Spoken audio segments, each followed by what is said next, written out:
arkadaşlar, kanalıma hoş geldiniz. Bugün sizlerle birlikte başlıktan da anlamış olduğunuz gibi bir slime çekiliş videomuz var arkadaşlar.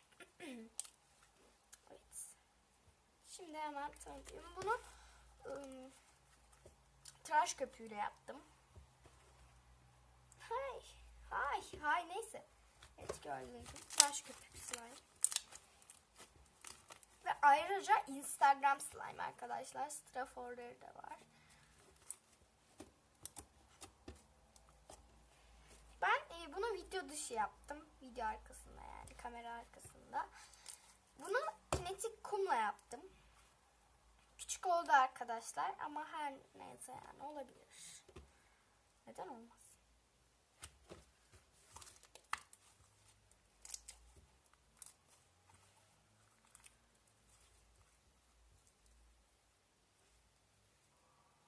Gördüğünüz gibi. Ama arkadaşlar, çekilişe katılmanız için bazı şartlarım var. Bu şartlarda 3 tane.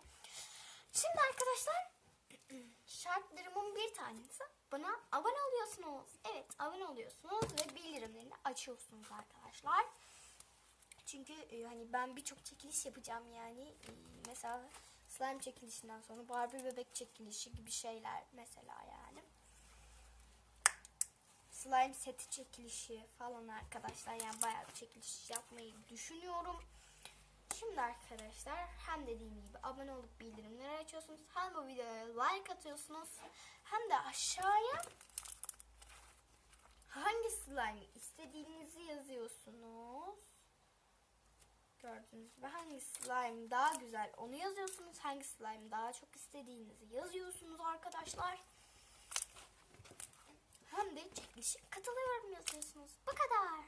Evet, birleştirmeden şöyle bir şey yapacağım. Bip bip bip bip. Gördüğünüz gibi.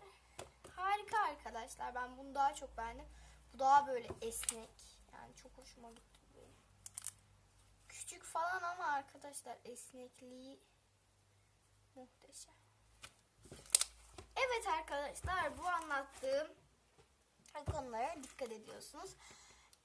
Evet, yani şuradaki şurada bir yerde bir şey var. Kırmızı kutucuk da, yani kırmızı kutucuğa tıkladığınızda bana abone oluyorsunuz. Yanındaki zile basıp bildirimleri açıyorsunuz ve bu videoya like atıp yorumlara dediğim şeyleri yazıyorsunuz arkadaşlar. Hoşçakalın. Bay bay.